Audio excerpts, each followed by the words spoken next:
The extension cord snaked across Marcus Finley's perfectly manicured lawn like an orange viper. His eyes followed its path from his outdoor outlet, under the wooden fence, and into the neighboring yard where the unmistakable whine of a battery charger could be heard. For the third time this week. "You got to be kidding me," Marcus muttered, coffee mug frozen halfway to his lips as he stared out his kitchen window. The morning sun highlighted the vibrant orange against the green grass, making the theft impossible to miss. Marcus was not a confrontational man. At 52, the electrical engineer had spent his career solving problems with circuits and schematics, not words. His peaceful retirement to the suburbs of Phoenix had been everything he'd hoped for until 3 months ago when Karen Whitman moved into the adjacent property. Since then, his quiet life had unraveled thread by irritating thread. Karen, with her platinum blonde bob and perpetual scowl, had introduced herself by leaving a note on his door complaining about his wind chimes. The next week, she reported his rose bushes to the HOA for being unsightly. Last month, she called animal control because his cat Einstein had wandered into her yard. But this, stealing his electricity to charge her recreational vehicles, this crossed a line. Marcus slipped on his sandals and ventured outside, following the cord to the fence. Standing on his tiptoes, he peered over the top. There it was, Karen's prized possession, a garish purple ATV with chrome accents connected to his power supply. "Excuse me," he called out, seeing Karen lounging on her patio with a magazine. "Are you aware that you've plugged into my outlet?" Karen lowered her sunglasses, looking at him as if he'd spoken in an alien language. "Oh, that. My outdoor outlet isn't working and I need my ATV charged for my ride this afternoon." But Marcus struggled to find words. "You can't just take someone else's electricity without asking."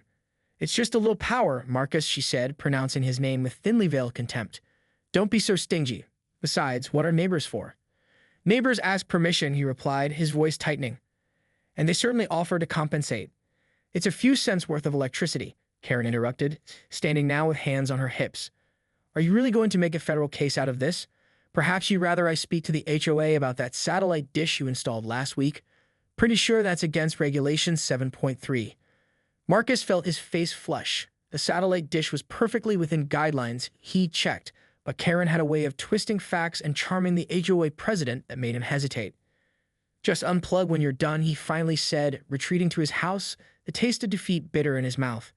Inside, Marcus slumped at his workbench in the garage, surrounded by the components and tools that had been his life's work. Einstein jumped onto the bench, purring and pushing his head against Marcus's hand. "She's stealing from us, buddy," he told the cat, scratching behind Einstein's ears. "And she knows I won't call the police over an extension cord." His eyes drifted to the shelves of electrical equipment he'd accumulated over decades: circuit boards, resistors, capacitors, transformers. A lifetime of solving problems through electrical engineering. "But maybe," he said slowly, a plan forming in his mind, "there's another way to handle this." Einstein meowed as if in agreement, and for the first time that day, Marcus smiled. He reached for his notebook and began to sketch a circuit diagram, the anger in his chest transforming into something more productive: determination. Karen Whitman had no idea who she was dealing with. Marcus spent the rest of the day in his garage, working with a focus he hadn't felt since retiring from Westinghouse 3 years ago.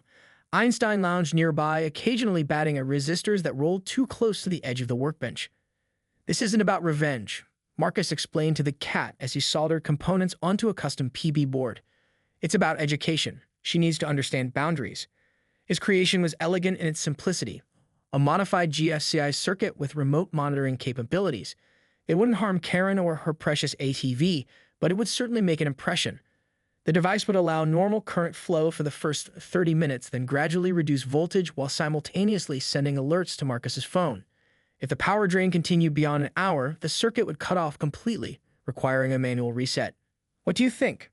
Marcus held up the completed device for Einstein's inspection. The cat yawned and stretched, clearly unimpressed by the small gray box with its LED indicators and embedded microcontroller. As evening approached, Marcus watched through his blinds as Karen finally unplugged her ATV and tossed his extension cord back over the fence. It landed in his prized dahlia bed, crushing several blooms. "Perfect timing," he muttered, retrieving the cord and heading to his garage. There he connected his device to the exterior outlet, ensuring it was weatherproof and inconspicuous. A small camera disguised as a decorative garden light would give him a view of any future cord-stealing exploits. The following morning, Marcus woke to the distinctive ping of his custom alert app. He grabbed his tablet from the nightstand and grinned at the notification. Power draw detected. Outdoor circuit 2. Still in his pajamas, he padded to the kitchen and peered through the window. Just as he suspected, the orange extension cord was once again stretched across his lawn. Karen hadn't even waited 24 hours before resuming her theft. This time, however, it wasn't the ATV. Marcus zoomed in with his camera feed and chuckled when he saw the cord connected to an electric leaf blower. Karen was already hard at work clearing her driveway of the mesquite pods that had fallen overnight. 30 minutes starting now, Marcus said to Einstein, who had jumped onto the counter to join the surveillance operation. Let's see how long it takes her to notice. He made himself breakfast, occasionally checking the app that monitored power consumption. At exactly the 30-minute mark, his system began its gradual voltage reduction. Marcus buttered his toast and waited.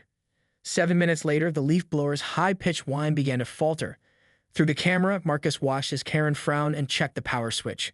She shook the blower and tried again, her movements becoming increasingly agitated as the machine weakly sputtered.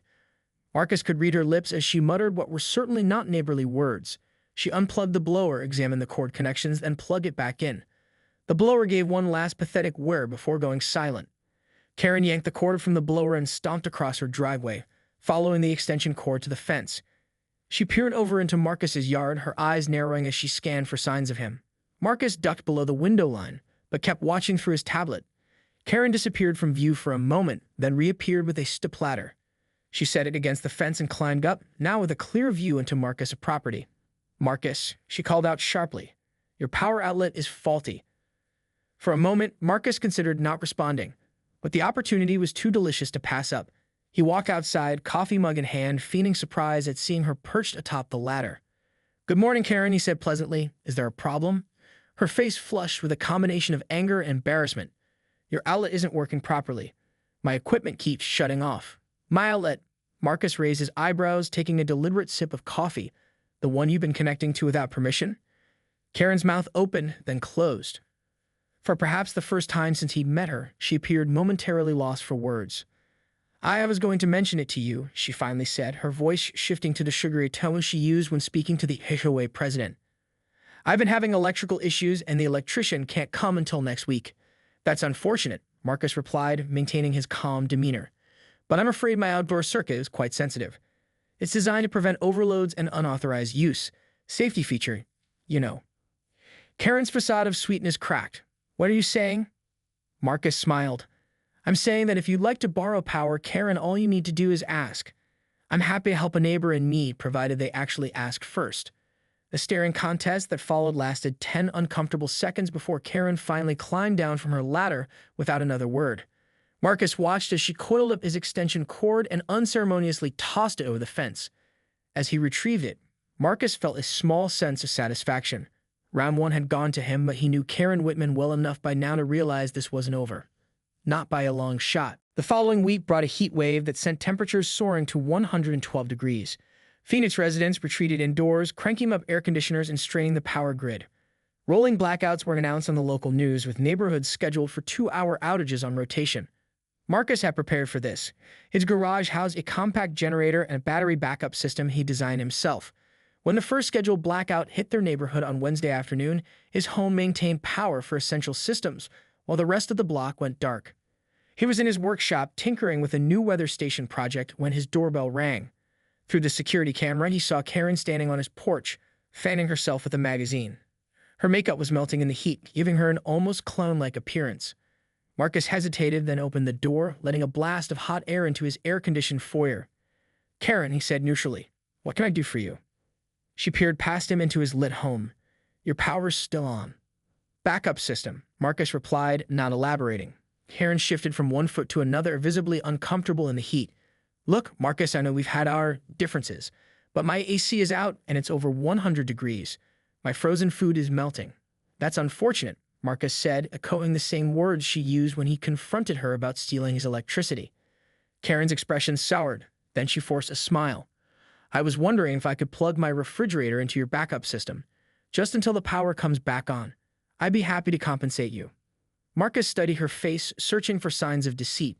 Finding none besides the obvious desperation, he nodded slowly. "I suppose I could run a proper extension cord to your refrigerator." "But only the refrigerator, Karen." "Of course," she said quickly. "Just the fridge. Thank you." Marcus retrieved a heavy-duty extension cord from his garage. Not the one she'd stolen before, but a thicker, commercial-grade version designed for high-current applications. He connected it to a special outlet on his backup system, one he could monitor and control remotely. Together, They ran the cord to Karen's kitchen, where her refrigerator sat dark and warming. Marcus plugged it in himself, ensuring nothing else was connected. "The power should be back on in an hour according to the schedule," he said. "I'll come disconnect this then." "You're a lifesaver," Karen said, with what appeared to be genuine gratitude. "Really, Marcus?" "Thank you." He nodded stiffly and left. Back in his own home, he pulled up the monitoring app on his tablet. The refrigerator was drawing exactly the amount of power it should. No more, no less. Perhaps, he thought, this was a turning point. Maybe Karen had learned something about neighborly cooperation. His optimism lasted exactly 43 minutes. The alert pinged, showing a sudden spike in power consumption, far more than a single refrigerator required. Marcus checked the camera he discreetly attached to the extension cord and saw that Karen had plugged in a power strip and was now running her television, several lamps, and most egregiously, her portable air conditioner. "Unbelievable," he muttered. Rather than confront her immediately, Marcus decided on a different approach. Using his app, he enabled the load-limiting feature on that circuit. The system would continue providing just enough power for the refrigerator, but would trip if the demand exceeded that threshold. 3 minutes later, he heard Karen's frustrated cry through the open window. Marcus smiled and returned to his weather station project. When the neighborhood power returned an hour later, he went to retrieve his extension cord. He found Karen waiting for him, arms crossed. "Your power supply is defective," she said accusingly. "It kept cutting out." "Strange," Marcus replied. "It's designed to supply enough power for a standard refrigerator. Nothing more." Karen's lips thinned. "Well, the refrigerator kept turning off too." "Did it?" Marcus unplugged the cord and began coiling it. "Perhaps you were drawing too much power from the circuit."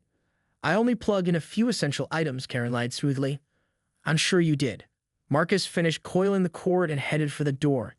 "Glad I could help with your refrigerator, Karen." That's what neighbors do, help each other when asked. He emphasized the last word just enough to make his point. Karen said nothing as he left, but her expression promised this wasn't over. The next morning, Marcus woke to a neighborhood in chaos. Overnight, someone had sabotaged the power transformers serving their block.